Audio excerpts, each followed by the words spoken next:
Você consome proteína assim que você termina de treinar? Por que a gente precisa fazer isso? Ou será que a gente precisa fazer isso? Onde estão as proteínas? Quanto a gente precisa consumir por dia? Hoje no Mais Comida Menos Neura. Olá, eu sou a Flávia, nutricionista, esse é o Mais Comida Menos Neura e hoje a gente vai falar sobre proteínas. Proteínas são moléculas formadas por aminoácidos. Se a gente for fazer uma analogia, a proteína é como se fosse uma parede e os aminoácidos os tijolos. Na natureza nós temos 20 tipos de aminoácidos e a combinação entre eles formam as diferentes proteínas. Aí a gente consegue formar basicamente um número infinito de proteínas. Dentro dos aminoácidos a gente tem uma divisão que é os aminoácidos essenciais e os aminoácidos não essenciais. Os essenciais são aqueles que necessariamente a gente precisa consumir através da dieta, porque o nosso corpo não consegue fabricá-los na medida em que ele mesmo precisa. Porque sim, o nosso corpo é capaz de sintetizar aminoácidos. Falando de fontes alimentares de proteína, os alimentos de origem animal são os mais interessantes porque neles a gente tem todos os aminoácidos, os essenciais e os não essenciais, o que não acontece nos alimentos de origem vegetal. Porém, a combinação entre um cereal e uma leguminosa, por exemplo, formam uma proteína completa, porque o aminoácido que falta em um tem no outro. É o caso do nosso famoso arroz e feijão. O arroz é um alimento do grupo dos cereais e o feijão do grupo das leguminosas. E aí a gente tem diversas receitas que podem fazer esse tipo de combinação ser interessante para quem não gosta de feijão, por exemplo. A proteína é o único nutriente que contém nitrogênio, fósforo, cobalto, ferro e enxofre. Proteínas não servem apenas para fazer músculos, a gente também faz hormônios, enzimas e tudo que é de estrutura no nosso corpo é a partir de proteína. Então as fontes alimentares de proteína, no caso das proteínas animal, são as carnes, aves, peixes, leite e ovos. E as de origem vegetal, leguminosas, cereais e oleaginosas, que são as castanhas. Mas a gente não pode esquecer que quando a gente vai se alimentar, a gente faz um prato com uma variedade grande. Então mesmo para as pessoas que optam por não comer carne e se alimentar só de alimentos de origem vegetal, é possível fazer uma combinação interessante para que a gente obtenha vários tipos de aminoácidos ali naquela refeição. Só que mais um senão do consumo de proteínas através dos alimentos de origem vegetal são os fatores antinutricionais, que são compostos que estão presentes ali que dificultam o trabalho de algumas enzimas e podem atrapalhar na digestão e na absorção das proteínas no caso dos alimentos de origem vegetal. O que a gente pode fazer para reduzir esses fatores antinutricionais? Consumir as folhas cozidas e as leguminosas, que são o grupo dos feijões, deixar de molho antes de cozinhar, de 8 a 10 horas, deixou de molho, porque ali saem os fitatos que vão interferir na absorção da proteína. Em relação às quantidades, as proteínas ficam constantemente sendo produzidas e degradadas no nosso corpo, que é o que a gente chama de balanço nitrogenado. Então, quando a gente tem um balanço nitrogenado positivo, é quando a gente está consumindo mais nitrogênio do que degradando, e vice-versa. Quando a gente tem um balanço nitrogenado negativo, é quando a gente está comendo menos do que a gente precisa.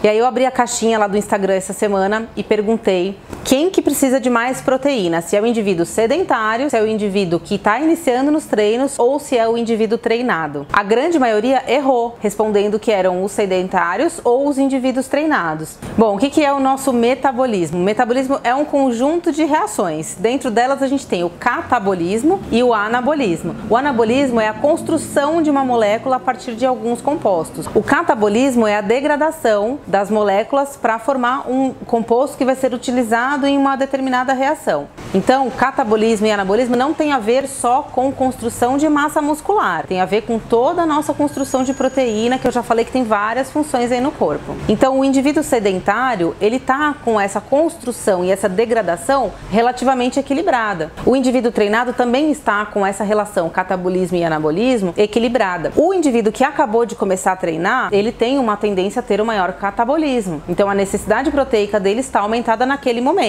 Quando ele for treinando e o corpo dele for se adaptando, ele vai ficar mais eficiente na utilização da proteína que ele consome. Portanto, quando o indivíduo está treinado, ele precisa de uma menor quantidade de proteína. Uma ideia bem errônea também a esse respeito é que as pessoas acham que o fato de consumir proteína leva a uma construção de massa muscular, que não é real. Como é que a gente faz a comparação? Lembra que eu falei que a proteína pode ser comparada a uma parede e os aminoácidos são os tijolos? Então, mas quem manda construir essa parede? parede. Vamos supor que seja um arquiteto.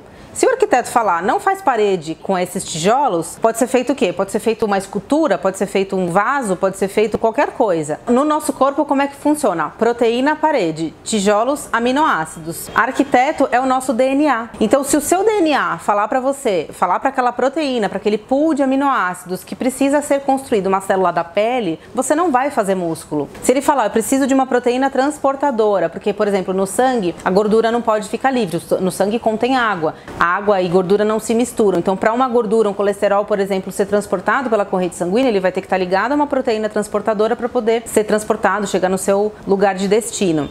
Então, por isso que é importante a gente entender que a proteína tem várias funções que não só construção de massa. E necessariamente a gente precisa, para fazer músculo, do estímulo mecânico. O que é isso? Esforço físico, exercício físico. Aí o profissional de educação física que vai decidir quantas repetições, quantas cargas. Esse exercício ele vai fazer uma ruptura na fibra muscular e essa fibra vai precisar ser reconstruída. Então, como num processo de cicatrização, o nosso corpo vai formando novas células musculares e colocando naquele espaço que o exercício físico causou. Então, se você não tem o estímulo mecânico, não tem como você fazer construção de massa magra. Mas quanto mais proteína a gente consumir, mais músculo a gente faz? Não, por quê? Porque o nosso corpo tem um limite para a metabolização dessa proteína. E o nitrogênio que está presente nessa proteína, ele se transforma num composto tóxico. Então no fígado ele é transformado em amônia, essa amônia vai até os rins, nos rins ela é convertida em ureia para poder ser excretada. Então se você tem um acúmulo de nitrogênio no seu corpo, você vai ter um acúmulo de amônia, um acúmulo de ureia, e isso vai ser tóxico para os seus rins e para o seu fígado. Não adianta você querer consumir mais proteína do que você necessita, porque o seu corpo não dá conta de metabolizar isso. Então, como a gente não tem tecido de reserva de proteína, o que acontece? Sobrou esse nitrogênio, ele vai lá ser convertido e ser excretado, mas o que sobrou desse esqueleto carbônico que a gente chama, ele vai ser transformado em quê? Em gordura. Então não adianta você comer excesso de proteína, não é só o excesso de carboidrato que pode te engordar, esse excesso de proteína também pode. Aliás, 1 grama de proteína tem a mesma quantidade de calorias que 1 grama de carboidrato. São 4 quilocalorias por grama.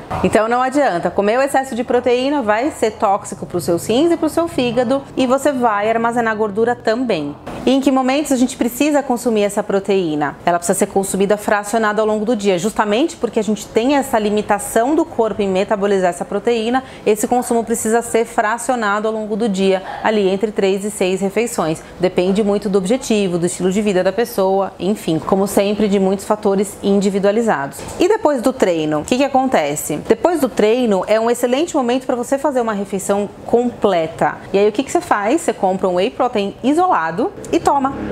E aí o que você vai fazer? Um xixi caro. Por quê? Porque o seu corpo está precisando nesse momento repor energia depois do treino. E proteína não é fonte de energia. Fonte de energia é carboidrato. E o seu corpo não é besta. Se você não der energia para ele, ele vai fabricar essa energia a partir da proteína que você está consumindo. Então ele vai lá tirar o nitrogênio, pegar esse esqueleto carbônico e transformar na molécula que ele precisa para ser convertida em ATP, que é a nossa molécula de energia. Ah, isso quer dizer que o whey isolado não serve para nada? Não, ele tem a sua aplicabilidade, mas não é para todo mundo. Outra coisa é a janela que a gente tem de consumo de proteína logo depois do treino. Logo depois do treino, seu corpo está ali precisando de fabricar energia, consuma proteína sempre associada com carboidrato naquele momento. A quantidade vai ser sempre individualizada, dependendo do seu estado nutricional, da sua composição corporal e do seu objetivo também, do exercício que você pratica, da quantidade de exercício que você pratica. Enfim, são muitas variáveis para serem levadas em consideração. Mas o que é importante você saber é que você não precisa ficar chacoalhando a sua shakeira no banheiro da academia. Você tem um tempo um pouco maior para fazer a sua refeição após o treino, que inclusive não precisa ser a partir de suplemento. A sua refeição pós-treino pode ser qualquer refeição. Sua refeição pós-treino pode ser o seu café da manhã, pode ser o seu almoço, pode ser o seu jantar, e pode ser um suplemento dependendo da necessidade, porque alguns exercícios induzem o que a gente chama de anorexia após esforço. A pessoa fica um pouco sem apetite após treinar. Então o suplemento pode ser interessante para esse momento, quando a pessoa não tem muita fome, né? Porque um alimento líquido ele vai ser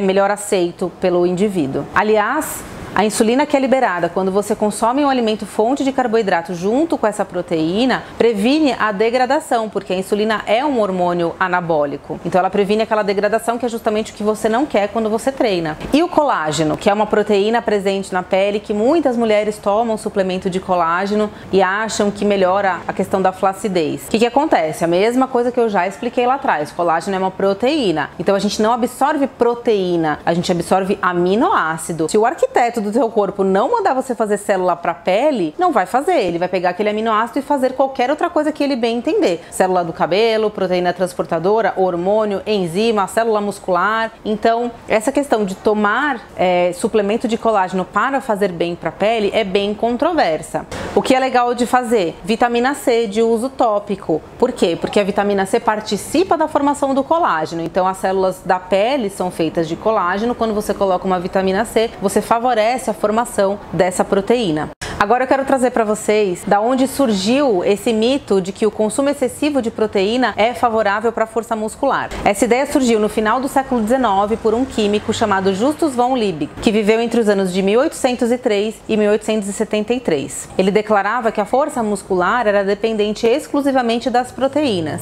Mas apesar das suas declarações, ele nunca fez nenhum experimento que comprovasse isso. Só que até 1850, nenhum cientista da época contestou as ideias dele. Até que o fisiologista Adolf Fick, que viveu entre os anos de 1829 a 1901, e o químico Johannes Wislicenus, que viveu entre os anos de 1835 e 1903, eles contestaram a ideia de von Liebig e comprovaram que a proteína degradada não poderia ter fornecido toda a energia necessária para a realização do exercício. Mas apesar da descoberta, as ideias de Liebig já alcançavam o público geral. Inclusive, von Liebig lançou alguns produtos comerciais que levavam seu nome, com a alegação de ajudar o corpo a realizar um trabalho extra. E até hoje, revistas especializadas em aptidão física elogiam suplementos proteicos para melhorar desempenho, porém com pouca evidência científica.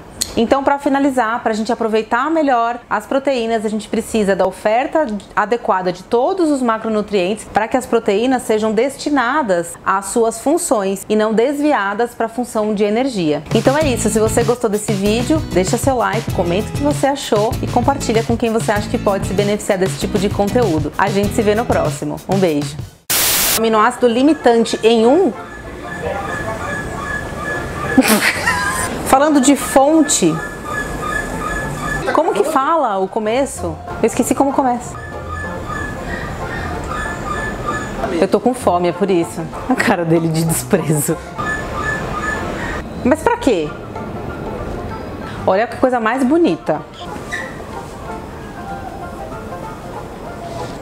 Não é lindo demais?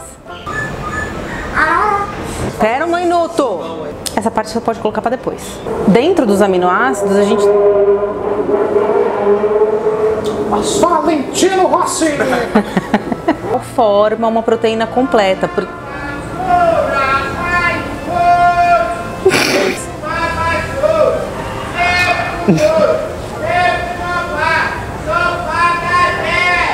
É possível sim fazer... Aí é da hora. Não, aí...